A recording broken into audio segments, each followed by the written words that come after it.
Hello दोस्तों, कैसे हैं आप सब। स्वागत है आप सभी का कॉमिक वर्ल्ड चैनल पर। तो चलिए दोस्तों, शुरू करते हैं राज कॉमिक्स में परमाणु सीरीज का अगला कॉमिक विशेषांक, एक नया इतिहास।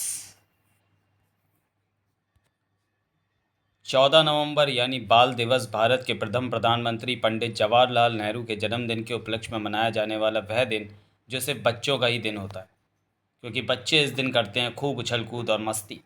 और जो लोग बच्चों के इस धमाल में ज़रूर शामिल होते हैं, उनमें से एक है बच्चों का प्यारा सुपर हीरो वंडरमैन परमाणु। इस मैरी गो राउंड में झूलने में जो आनंद आता है, वह बेल्ट की मदद से आकाश में उड़ने में कभी नहीं आया। सचमुच अद्वितीय है बच्चों के साथ गुजरने वाली ये पल। बच्चों के साथ किलकारी लगाता परमाणु क्या जानता था कि उसकी खुशियों में ग्रहण लगने वाला था। परमाणु बच्चों के साथ मस्ती मारने में मशगूल है। रिमोट के स्विच के दबाते ही उस मैरी गो राउंड के दो झूले बच्चों को घुमाने के लिए आकाश में ले जाएंगे। अब खलबली मचने वाली है, मुझे तैयार रहना चाहिए। वहाँ सचमुच खलबली मच गई थी। आई मेरे बच्चे, वे नीचे गिर रहे हैं, बचाओ कोई उन्हें। चिंता मत कीजिए, परमाणु के होते आपके बच्चों का बाल भी बाका नहीं होगा। परमाणु अपना काम करने गया, अब मुझे अपना काम करना चाहिए। एक पल बाद ही वह रहस्यमय शख्स चीख चीख कर आतंकित बच्चों से कह रहा था, घबराओ मत बच्चों, परमाणु उन बच्चों को बचा लाएगा। तुम सब सुरक्षित रहने के लिए इस लकड़ी के घोड़े में घुस जाओ। जो जो बच्चे उस लकड़ी के घोड़े में प्रवेश करते जा रहे थे, त्यों त्यों शख्स की आंखों की चमक तेज और तेज होती जा रही थी।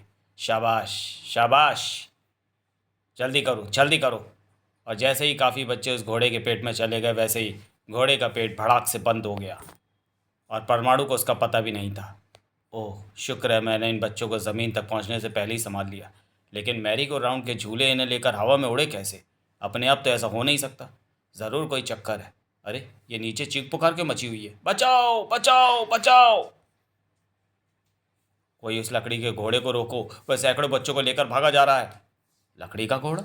इस घोड़े की बनावट तो बिल्कुल इतिहास में बड़े उस ट्रॉय के घोड़े जैसी है जिसमें भरकर ट्रॉय के सैनिकों ने अपनी रानी हेलेना को कॉर्थेज के चंगुल से बचाया था। लेकिन वह लकड़ी का घोड़ा यहाँ आया कहाँ से, और वह बच्चों को लेकर इतनी तेज़ी से कहाँ भागा जा रहा है? उसे रोकना होगा, तभी इन सवालों के जवाब मिल सकते हैं। ओह, किसी ने उस घोड़े के पेट को खोलकर उनमें से एक बच्चे को फेंक दिया है। मुझे उस बच्चे को बचाना होगा, नहीं तो उसका सिर ज़मीन से टकरा कर फट जाएगा। उफ! बच्चे को लपक पर परमाणु ने जैसे ही आगे बढ़ना चाहा, वैसे ही बच्चा चीख पड़ा, परमाणु रुक जाओ, तुम उसके पीछे लगे रहे तो वो घोड़े के पेट में मौजूद 105 बच्चों को मार डालेगा। ओह, कौन है वो? ये तो पता नहीं, लेकिन उसने तुम्हारे लिए चिट्ठी दी है।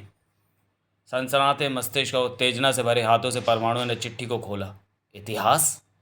मेरे प्यारे दुश्मन परमाणु, बच्चे की बात मान। 105 बच्चों की जान बचाने के लिए रुक जा और बच्चे की निक्कर की दाई जेब में रखे कागज़ को निकाल कर पढ़।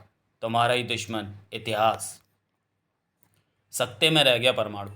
ओ नो, मुझे ऐतिहासिक लकड़ी के घोड़े को देखते ही समझ जाना था कि वह इतिहास ही होगा, लेकिन उसने उस लकड़ी के घोड़े की मदद से बच्चों का अपहरण क्यों किया? इसका जवाब शायद बच्चे की निक्कर की दाईं जेब में रखे कागज़ में हो। परमाणु ने तुरंत ही बच्चे की जेब से वह कागज़ बरामद किया और धड़कते दिल से पढ़ना शुरू किया। रुक कर अच्छा किया तूने, आगे पढ़। मुझे एक नया इतिहास रचना है, जिसके लिए मुझे एक प्राचीन किताब चाहिए जिसका नाम काली किताब है। वह किताब राजनगर के तट से 60 किलोमीटर दूर स्थित डामारू नामक एक टापू पर मौजूद है। वहाँ खूंखार चंगेज़ी नामक एक आदमी का राज चलता है। मुझे वह काली किताब चाहिए। अगर तू 105 मासूम जिंदगियों का भला चाहता है तो मुझे वह किताब हर हाल में ला कर दे। अब परमाणु को ना सोचने समझने की ज़रूरत थी और ना उसके पास समय था। बिना कोई पल गंवाए वह डामारू टापू की ओर उड़ चला था, जिसे देखकर इतिहास नामक उस शख्स के हलक से उबल पड़ा था वह ठहाका। हा हा हा हा हा हा। तेरा उतावलापन और तेरी तेज़ी बता रही है परमाणु की तू डामारू टापू की तरफ जा रहा है। यही तो चाहता हूँ मैं, क्योंकि तू काली किताब लेकर आए या ना आए, अब बनकर रहेगा एक नया इतिहास। डामारू टापू चारों तरफ से समुद्र के पानी से घिरा वह स्थान जो किसी भी देश की सीमा में नहीं आता। इसलिए इस टापू पर अपना कब्जा जमा कर यहाँ आलीशान तरीके से रह रहा है खूंखार चंगेज़ी नामक विश्व का वह सबसे बड़ा आतंकवादी, जो अपने सामने खड़े परमाणु को देखकर यूं ठहाके लगा रहा था मानो वह परमाणु ना होकर सर्कस का कोई जोकर हो। परमाणु, अपराधियों का दुश्मन नंबर 1, हिंदुस्तान का सुपरमैन अब खूंखार चंगेज़ी के टापू पर अपने कारनामे दिखाने आया है। तुम हमारे देश के लिए अभी खतरनाक साबित नहीं हुए चंगेज़ी। इसलिए मैं यहाँ अपना कोई कारनामा दिखाने नहीं आया हूँ। मैं तो यहाँ सिर्फ तुमसे काली किताब लेने आया हूँ। परमाणु के मुंह से वह शब्द निकलते ही खूंखार चंगेजी की हिंसा ऐसे रुक गई जैसे किसी ने उसका टैंटुआ दबा दियो। क्या कहा परमाणु तूने? काली किताब? काली किताब लेने आया तू? तू इतने कॉन्फिडेंस से इसलिए बोल रहा है परमाणु कि तू काली किताब के बारे में नहीं जानता। हज़ारों सालों से उसके बारे में प्रचलित है कि उसे जिसने भी हासिल करने की कोशिश की है उसने अपनी जान गंवाई है। वह काली किताब कई लाशों के ऊपर से होकर मुझ तक पहुंची है। इसलिए अपनी ज़िंदगी पर रहम खा और उस मनुष्य काली किताब को पाने का ख्याल छोड़कर वापस लौट जा। सवाल उन 105 मासूम जिंदगियों का है, अपने जीते जी परमाणु जिन पर आँच भी नहीं आने देना चाहता। नहीं, सॉरी, मैं यहाँ से काली किताब को लिए बिना वापस नहीं लौटना चाहता चंगेज़ी। उस किताब के बारे में प्रचलित किंवदंती सच हो जाए तब भी नहीं। ओह, यानी तो मौत के रास्ते पर चलकर भी उस किताब को हासिल करने की फ़िराक में है।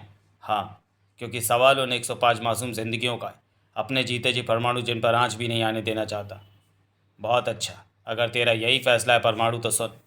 उस कॉरिडोर के आखिर में तुझे वो जो दरवाज़ा दिख रहा है, वो उस हॉल का दरवाज़ा है जहाँ काली किताब रखी हुई है। उसे पार करके उस हॉल तक पहुँच जा और काली किताब हासिल कर ले। जा जा परमाणु जा, मैं तेरी कामयाबी की दुआ करूँगा। खूंखार चंगेज़ी की आंखों से ओझल होते ही परमाणु उस कॉरिडोर की तरफ पलटा। काली किताब के बारे में प्रसिद्ध किंवदंतियाँ बताती हैं कि वह कोई अत्यंत महत्वपूर्ण किताब है, और ऐसी महत्वपूर्ण किताब को चंगेज़ी ने ऐसे ही रख रखा हो, ये बात गले से नहीं उतरती। और वैसे भी उसके शब्दों में मेरे लिए चेतावनी छुपी हुई थी, इसलिए मुझे इस कॉरिडोर में अत्यंत सावधान और हर खतरे से निपटने के लिए एकदम तैयार रहना है। उफ! आगे बढ़ते ही परमाणु लड़खड़ा गया था, और यही इस बात का सबूत था कि उसकी सारी सावधानी और तैयारी धरी रह गई थी। उफ! कोई मुझे बेहद तेज़ी से अपनी तरफ खींच रहा है। मुझे इस खिंचाव से बचने के लिए इसकी उल्टी दिशा में उड़ना होगा। ओह नहीं! खिंचाव के विपरीत दिशा में उड़ने की सोचता परमाणु अचानक सब कुछ भूल गया। ऐसा होता भी क्यों ना। उसकी नज़र उस पर जो पड़ गई थी जो उसे अपनी तरफ खींच रहा था। उफ!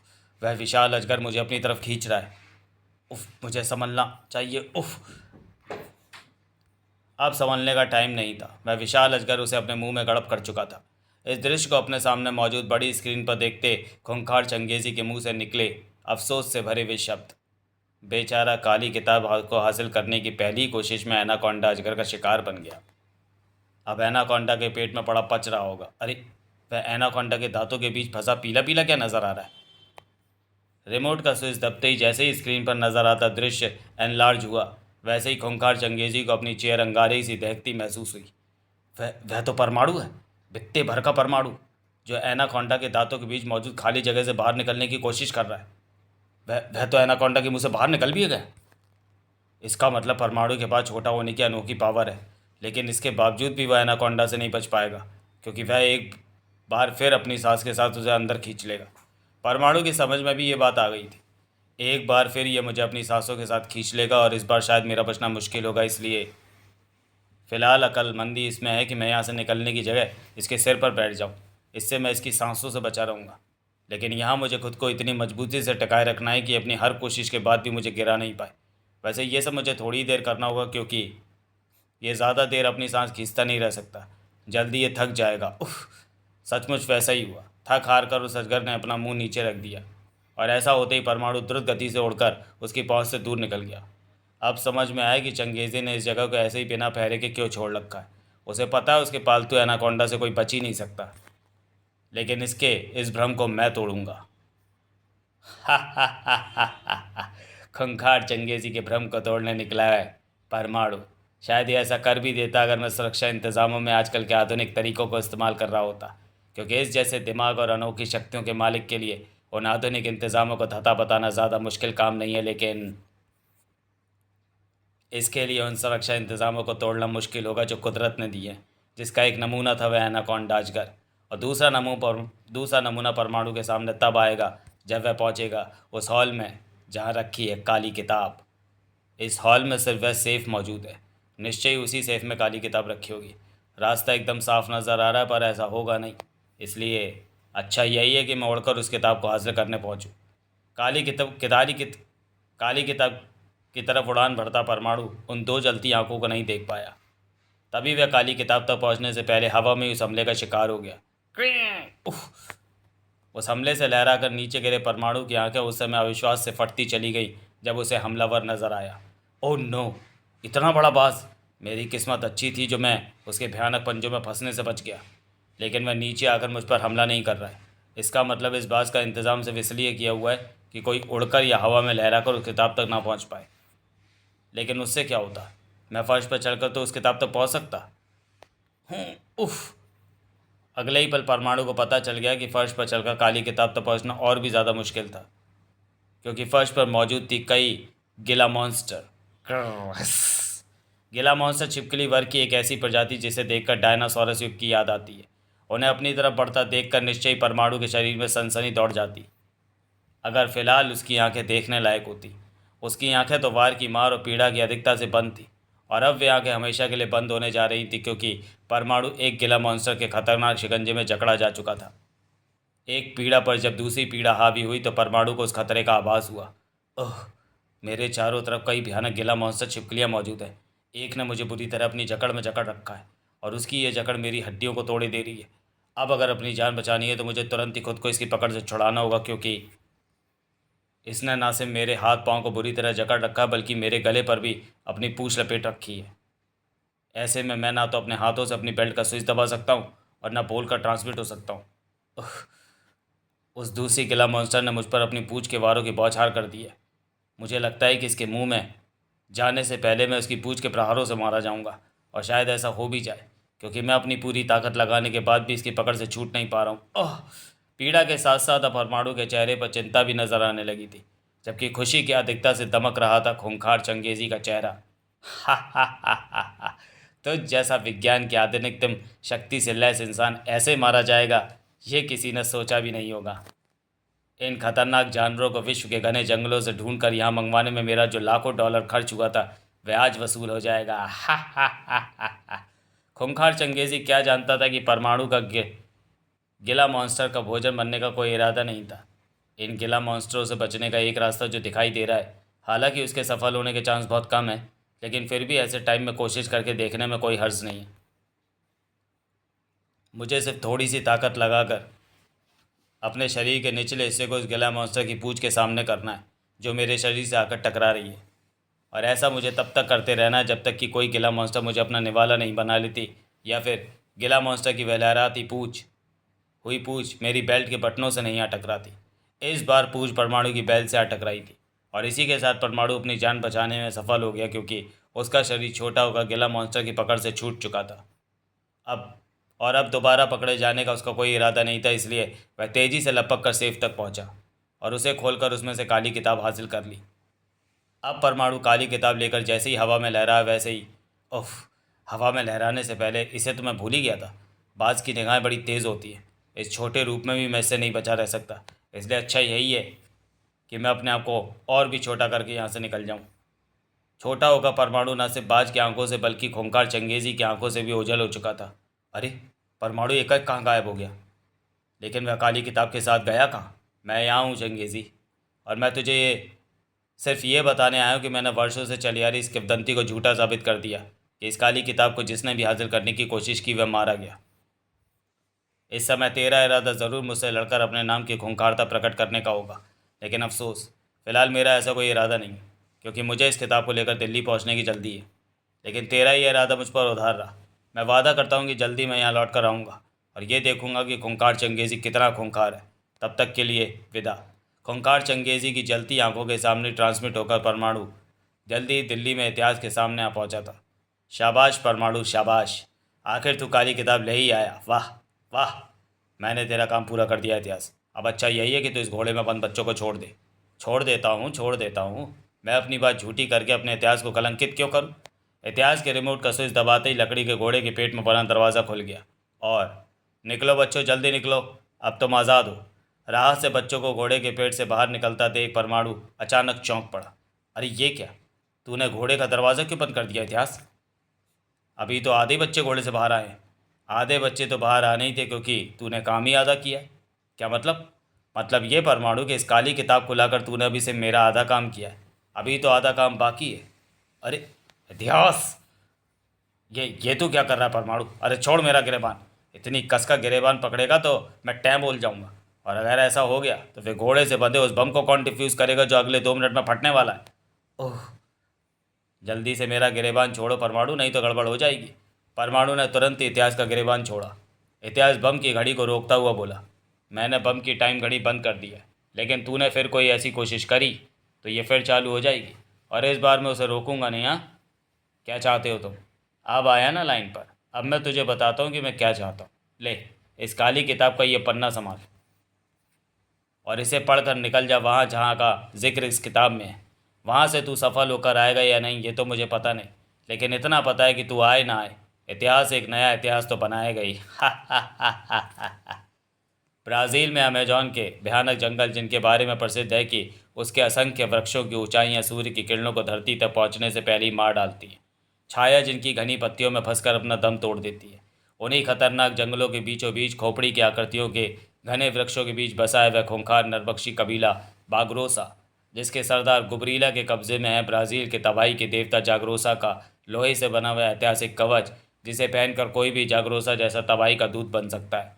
बागरोसा के सरदार गुबरीला के नरबख्शी और काले जादू का ज्ञाता होने के साथ साथ तबाही के देवता जागरोसा के कवच का धारक होना ही वह कारण है कि उस कवच को पाने की कोशिश जिसने भी की है वह बन गया काला इतिहास। लेकिन मुझे ब्राज़ील के इन जंगलों की खाक छानकर वह 2.5 मन लोहे का ऐतिहासिक कवच हासिल करना है, क्योंकि अगर मैं ऐसा नहीं कर पाया तो इतिहास नामक वह शैतान उन 52 बच्चों को काला इतिहास बना देगा जो उसके कब्जे में है। लेकिन जिस कवच को खूंखार चंगेजी जैसे साधन संपन्न अपराधी प्राप्त करने की ना सोच सके, उसे क्या मैं हासिल कर पाऊंगा?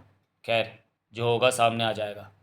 फिलहाल तो मैं परमाणु छल्लों की मदद से उन घने पेड़ों की भी रास्ता बनाता हुआ नीचे पहुंचूं, क्योंकि मुझे वे पेड़ दिखने लगे जिनकी आकृति खोपड़ी के आकार की है। परमाणु छल्लों की मदद से घने पेड़ों के बीच रास्ता बनाते हुए परमाणु को ज़मीन तक पहुंचने में ज़्यादा देर नहीं लगी। लेकिन जैसे ही परमाणु के पाँव ज़मीन को छुए, वैसे ही उफ, ये क्या भला है? ये उस बला से बचने के लिए परमाणु संभला ज़रूर था, लेकिन ओह, अपने कंधे के मांस को उसके पंजों में फंसने और उसे अपने कंधे से अलग होने से बचा न पाया।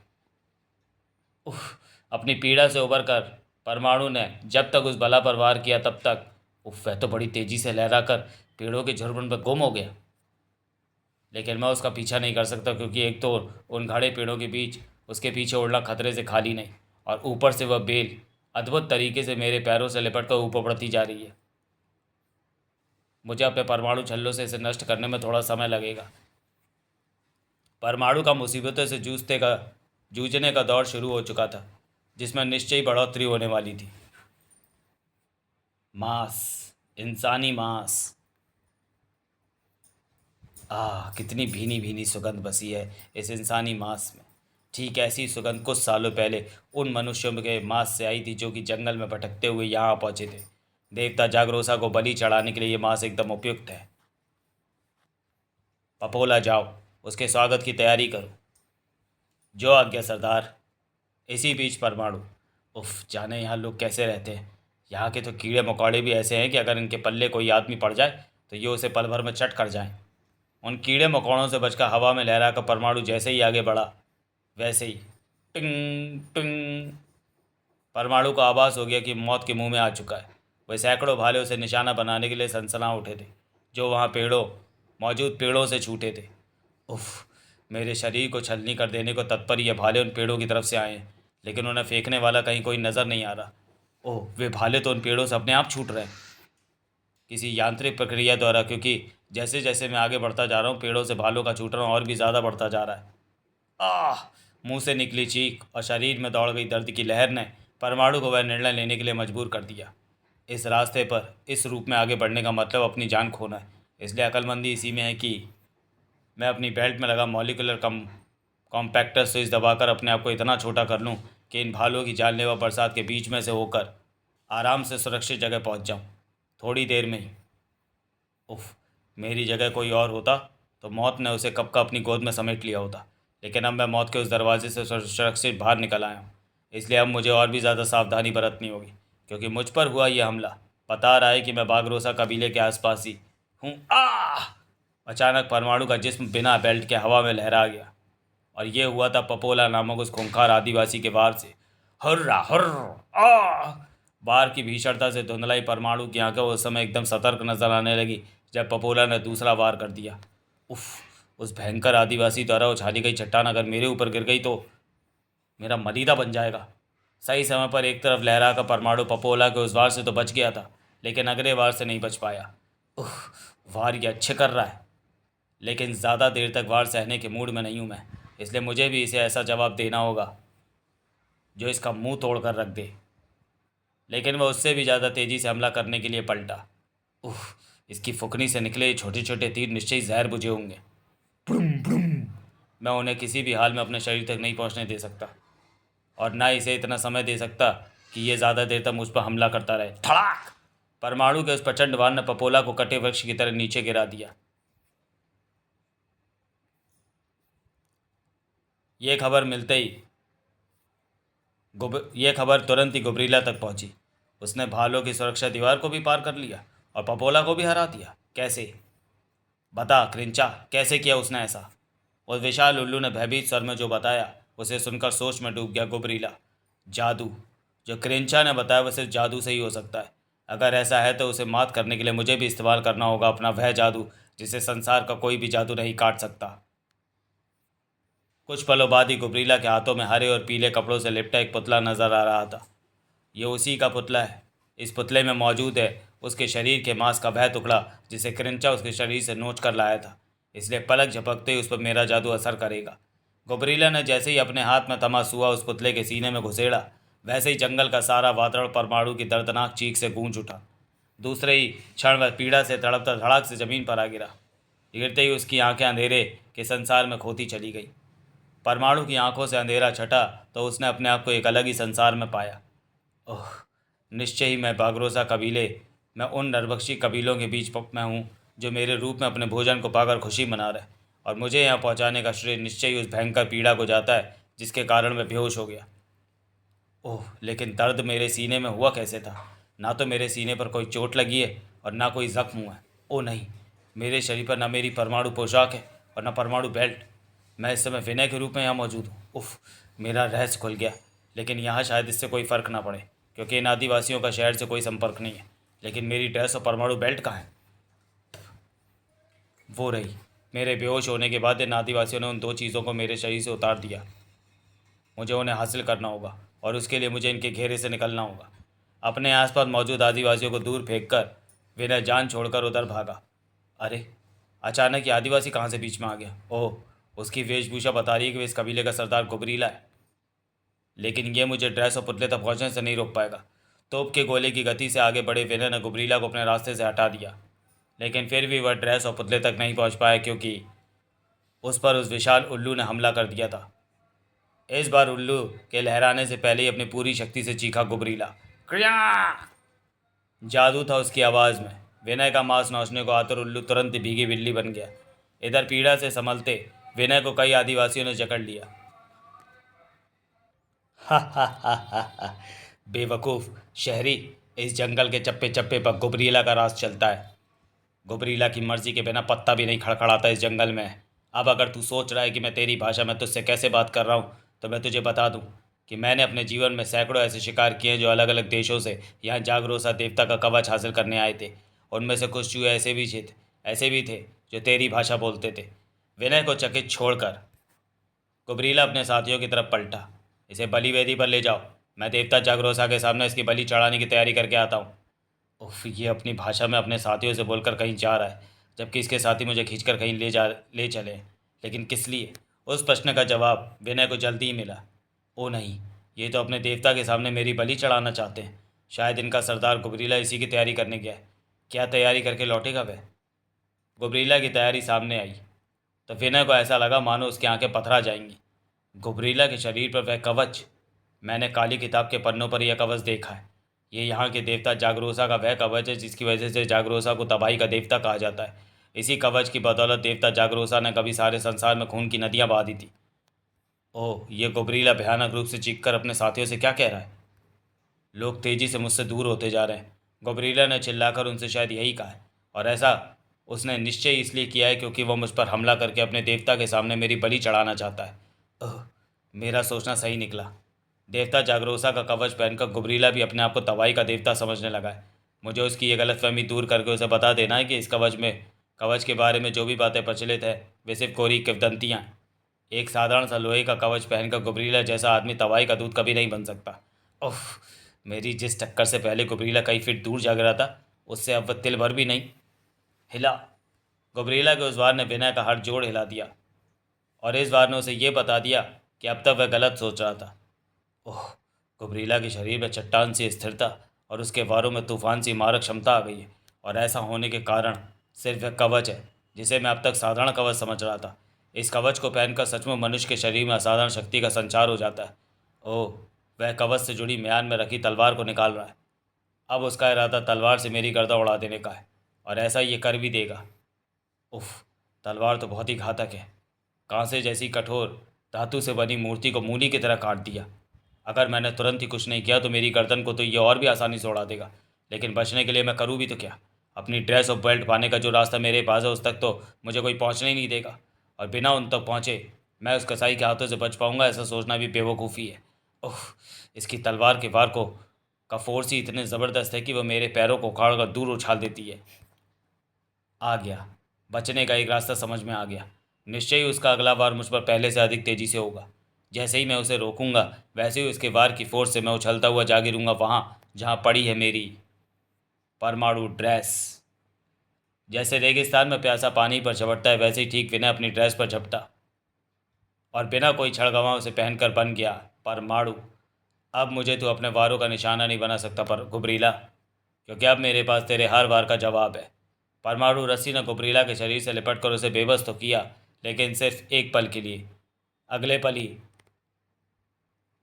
ओह, इसने उसने अपनी तलवार से परमाणु रस्सियों के बंधन को काट दिया। अब इसे रोकने का एक ही उपाय है, परमाणु छल्ले। हा हा हा हा हा हा। देवता का ये कवच सिर्फ शक्ति ही प्रदान नहीं करता बच्चे, बल्कि सांसारिक वारों से रक्षा भी करता है। हा हा हा। उफ, लगता है मैं अपनी परमाणु शक्तियों से भी उसका कुछ भी नहीं बिगाड़ पाऊंगा, क्योंकि इस कवच ने उसे अभेद और पलंकारी बना दिया है। एक मिनट, इस कवच को पहनने के बाद ही गुबरीला में इतनी भीषण ताकत आई हो, और ऐसा कैसे हुआ? इसका कोई ना कोई कारण तो होगा। अगर मैं उस कारण को ढूंढ लूँ तो शायद मेरा काम बन सकता है, लेकिन उस कारण को ढूंढने के लिए मुझे अपने आप को इतना छोटा करना होगा कि मैं आसानी से इसके कवच में घुस जाऊं। चकित गुबरीला के कवच में घुस गए परमाणु का चेहरा चिंता की रेखाओं से भरा हुआ था। मैं जो सोच रहा हूँ अगर ठीक वही नहीं हुआ तो ना यहाँ मैं गुबरीला के हाथों बचूंगा और न दिल्ली में 52 बच्चे इतिहास के हाथों से बचेंगे। चिंता से घिरी परमाणु की आंखें अचानक खुशी से चमक उठी। ये पतली पतली सुइयां सी कैसी हैं जो कवच से निकलकर गुबरीला के शरीर में बड़े हिस्से पर दबाव डाल रही हैं? समझ में आ गया, इस कवच के द्वारा मनुष्य में असाधारण शक्ति बढ़ने का राज। अब गुबरीला की खैर नहीं, क्योंकि कुछ देर बाद जब मैं इस कवच से बाहर निकलूंगा तो निश्चय ही गुबरीला की हालत ऐसी होगी कि मैं उसे एक घूसा मारकर चित्त कर दूंगा। सचमुच अब परमाणु का एक प्रचंड घूसा लगते ही गुबरीला खून उगलता रेत के बोरे की तरह ढेर हो गया। कड़ाक! परमाणु ने अगला शिकार उस विशाल उल्लू को बनाया। अपने मालिक का ढेर होने के बाद तू मुझ पर ज़रूर हमला करता। कबीले वासियों की समझ में जब तक सारा माजरा आया तब तक परमाणु गुबरीला के शरीर से कवच उतारकर हवा में लहरा चुका था। शुक्र है सही समय पर मैंने इस कवच को हथिया लिया। अब मुझे इसे लेकर जल्दी पहुंचना है इतिहास के पास। वाह परमाणु वाह! काली किताब और यह ऐतिहासिक कवच लाकर तूने नया इतिहास रचने के मेरे अरमानों पर खूब पानी फेरा। मैंने तो सपने में भी नहीं सोचा था कि तू इन्हें ले आएगा। मेरा तो एक ही मकसद था, तुझे मरवाना, क्योंकि सारी दुनिया में प्रसिद्ध है काली किताब और उसमें वर्णित किसी भी चीज़ को लाने की कोशिश करने का मतलब सिर्फ मौत होता है। लेकिन तू मौत को भी मात देकर उन्हें ले आया। वाह! लेकिन इसके बावजूद भी तू मुझे एक नया इतिहास बनाने से नहीं रोक सकता। तुझे मारकर उस इतिहास को मैं अब भी बनाऊंगा, क्योंकि तूने मुझे ब्राज़ील के जंगलों के सबसे खतरनाक देवता जागरूसा का ये कवच लाकर दे दिया है, जिसे पहनने के बाद कोई भी इंसान असाधारण ताकत हासिल करके बन सकता है तबाही का देवता। अब इतिहास नामक ये तबाही का देवता तुझे मारकर एक नया इतिहास रचेगा परमाणु। हा हा हा! ठहाका लगाते इतिहास ने परमाणु पर व्यवहार जो किया तो उसके ठहाके को ब्रेक लग गए। अरे ये क्या, तूने मेरे वार को रोक लिया परमाणु? मैंने तो सुना है कि इस कवच को पहनकर जिसने भी वार किया उसने सामने वाले के छक्के छुड़ा दिए। सही सुना है तूने, इस कवच को पहनने वाले सचमुच अपने सामने वाले के छक्के छुड़ा देते थे। लेकिन ऐसा तब होता था जब इस कवच के अंदर लगी छोटी और पतली सुइयां इसे पहनने वाले के शरीर में घुसकर उन इंसानी नसों और तंत्रिकाओं पर दबाव डालकर उन्हें अत्यधिक सक्रिय कर देती थी, जो इंसान में शक्ति का संचार करती है। वर्जिश और कड़ी मेहनत करने के बाद इंसान शरीर जो ताकत और स्टेमिना वर्षों में हासिल करता है, उन्हें वह सुइयां पलक झपकते ही प्रदान कर देती हैं। उन्हीं सुइयों की बदौलत इस कवच को पहनने वाला वर्षों से असाधारण शक्ति हासिल करता आया। लेकिन अफसोस, आज ऐसा नहीं होगा, क्योंकि मैंने उन सुइयों को तोड़ दिया था। अब यह कवच 2.5 मन लोहे के साधारण ढेर के सिवा कुछ भी नहीं है। लोहे के साधारण ढेर के सिवा कुछ भी नहीं है, और तू कुछ नहीं है उस साधारण इतिहास के सिवा। परमाणु जिसके उजले इतिहास को एक ही घूसे में बना सकता है, काला इतिहास। धड़ाक! जो वर्षों तक काला पानी जेल में अपनी एड़ियां घिसता रहेगा। मुझे जेल पहुंचाने के चक्कर में तू काली किताब के बारे में भूल गया परमाणु। वह अभी भी मेरे कब्जे में है। उसके बल पर मैं कभी भी इस जेल की दीवारों को पार कर जाऊंगा और तेरे इतिहास को हमेशा के लिए कर दूंगा समाप्त। तो चलिए दोस्तों, वीडियो को यहीं समाप्त करते हैं और मिलते हैं परमाणु सीरीज़ के अगले कॉमिक विशेषांक दुनिया खतरे में। तब तक के लिए धन्यवाद।